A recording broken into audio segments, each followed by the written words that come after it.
Et si George Orwell n'avait pas seulement écrit une fiction, et si son livre 1984 n'était pas une dystopie, mais un manuel d'alerte? Aujourd'hui, je vais vous révéler 3 prédictions glaçantes d'Orwell qui se réalisent sous nos yeux. Elles parlent de surveillance, de langage, et même de notre mémoire collective. Et croyez-moi, vous ne verrez plus l'actualité de la même manière. Exemple concret.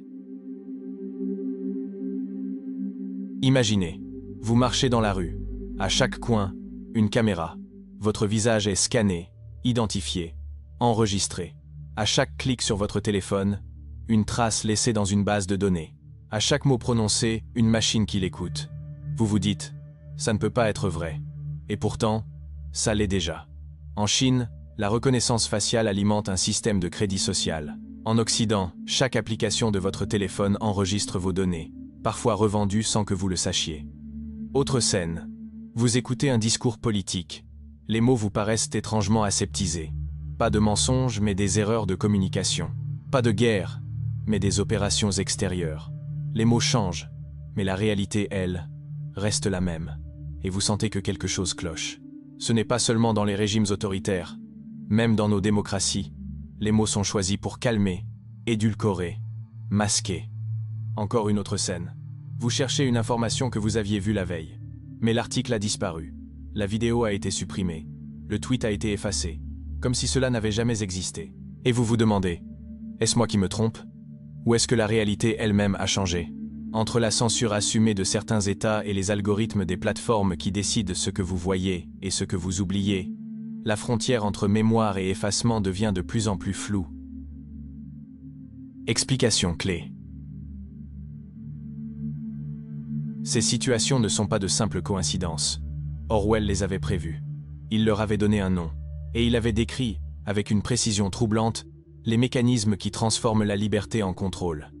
Première prédiction, la surveillance de masse. Dans 1984, c'était le télécran.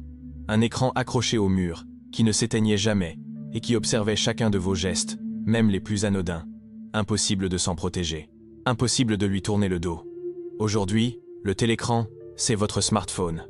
La différence, c'est qu'on ne nous l'a pas imposé. Nous l'avons acheté nous-mêmes, et nous le consultons des centaines de fois par jour, sans réaliser qu'il nous observe aussi. Chaque application que vous installez demande l'accès à vos photos, vos contacts, votre micro, votre géolocalisation. Vous acceptez sans lire, et en échange d'un service pratique, vous ouvrez une fenêtre permanente vers votre vie privée.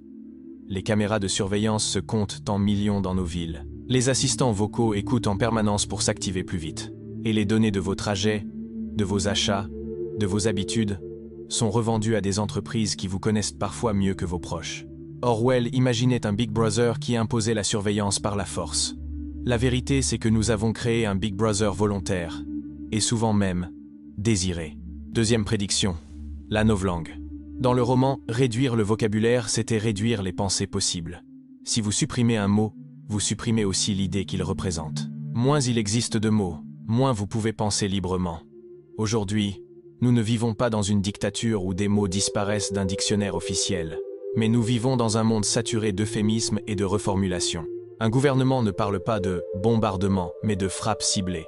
Une entreprise ne parle pas de licenciement, mais de plans sociaux. On ne dit plus propagande, mais communication stratégique. Ces mots sont des filtres. Ils ne décrivent pas la réalité, ils la maquillent.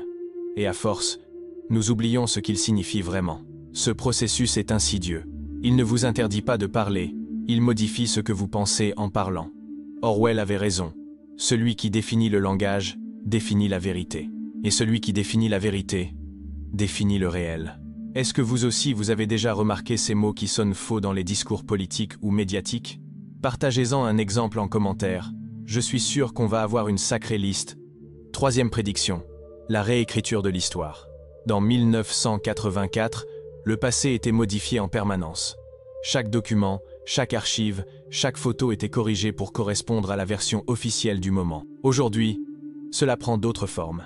Un tweet gênant disparaît soudainement. Un article en ligne est modifié sans mentionner ce qui a été changé. Des vidéos entières sont supprimées d'une plateforme, comme si elles n'avaient jamais existé. Plus subtil encore, les algorithmes décident ce qui apparaît en premier dans vos recherches et ce qui disparaît dans l'oubli numérique. Deux personnes tapent les mêmes mots et voient deux réalités différentes. La mémoire collective devient sélective, programmée, orientée. Le plus inquiétant, c'est que cela ne repose pas toujours sur une censure imposée d'en haut. Souvent, ce sont les choix automatiques des machines, de ces algorithmes invisibles, qui façonnent la perception du passé. Et si nous laissons ces filtres choisir pour nous, alors peut-être que nous vivons déjà dans un monde où l'histoire ne se souvient plus, elle se réécrit sans cesse.